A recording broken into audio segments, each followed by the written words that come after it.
ओम शांति। आप सभी को गोवर्धन पूजा की बहुत बहुत शुभकामनाएं। गोवर्धन पूजा भारतीय संस्कृति में बहुत श्रेष्ठ मानी जाती है। इसमें भाईचारा और एकता प्रतीक है, क्योंकि भाईचारा और एकता हमारे पूरे विश्व को जोड़कर रखता है।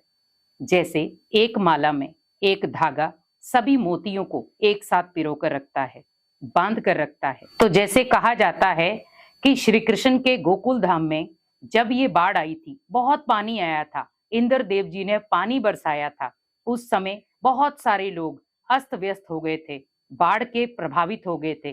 तब कृष्ण जी ने पहाड़ को अपनी एक उंगली पर उठाया, और वो उंगली थी ये छोटी वाली। तो आप सोचिए, उन्होंने पूरा हाथ नहीं लगाया, ओनली उन्होंने एक उंगली लगाई, वो भी बिल्कुल छोटी वाली। क्योंकि कार्य बड़ा हो या छोटा हो, लेकिन अगर आपके संकल्प पावरफुल होंगे तो आप उस कार्य को सिद्ध कर सकते हैं। तो उन्होंने हमें क्या सिखाया? संगठन शक्ति, कि अगर आप चाहें तो एक उंगली से भी पूरे विश्व का सहयोग कर सकते हैं। एक उंगली मीन्स एक संकल्प। जैसे भगवान के लिए भी हम कहते हैं कि भगवान ने एक संकल्प रचा, पूरी सृष्टि रच डाली। संकल्प एक ही था, लेकिन सृष्टि कितनी बड़ी थी। तो कि अगर मैं पूरे विश्व को परिवर्तन करने में पूरा हाथ नहीं लगा पा रहा, पूरा सहयोग नहीं कर पा रहा, पर मैं एक संकल्प से उसकी उंगली तो दे सकता हूं। तो आप सोचिए, जब श्री कृष्ण ने उस पहाड़ को उठाया एक उंगली के सहारे से, तब पूरे गोकुल वासियों ने भी उस एक उंगली का सहारा लेकर अपनी भी एक उंगली लगाई। तो आप सोचे, हम जो कर्म करेंगे हमें देखकर और करेंगे। तो श्री कृष्ण ने आपको शिक्षा क्या दी? संगठन शक्ति। परिवार में भी अगर ऊपर नीचे हो रहा है, अगर एक पहिया अच्छा है, पूरे परिवार को संगठन दे सकता है।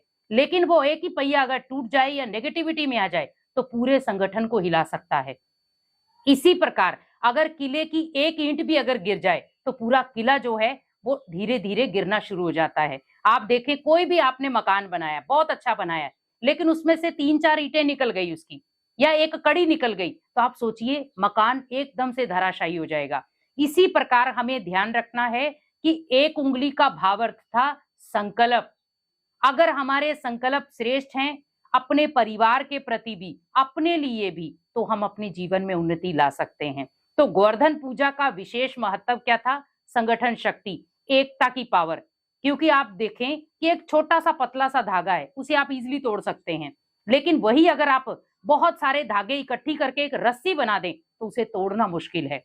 इसी प्रकार हमें भी ध्यान रखना है कि हमें अपने रिश्तों में एक रस्सी की गांठ देनी है, ना कि एक धागे की तरह। तो हमें भी अपने परिवार में एकता लानी है, खुशहाली लानी है और संगठन लाना है। क्योंकि जब आप एक धागा और एक रस्सी आपको शिक्षा दे रही है, तो हमें उस शिक्षा को ग्रहण करना है। और गोवर्धन पूजा भी हमें वही शिक्षा दे रहा है। तो अगर आप भी घर पर गोवर्धन पूजा करते हैं, क्योंकि बहुत सारे कल्चर में नहीं भी किया जाता और बहुत सारी जगह पर इसे मान्यता दी जाती है या किया जाता है, अगर आप भी करते हैं गोवर्धन पूजा तो विशेष ध्यान रखें, अपने परिवार को एकता के सूत्र में बांधने के लिए विशेष पूजा करें। आप वहां पर दीपक लगाते हैं तो दीपक के साथ यही अंदर से प्रयास करें कि हमारे घर की जो भी रिश्तों में नेगेटिविटी है वो निकल जाए और हमारे घर में उजाला हो, मीन्स रोशनी हो।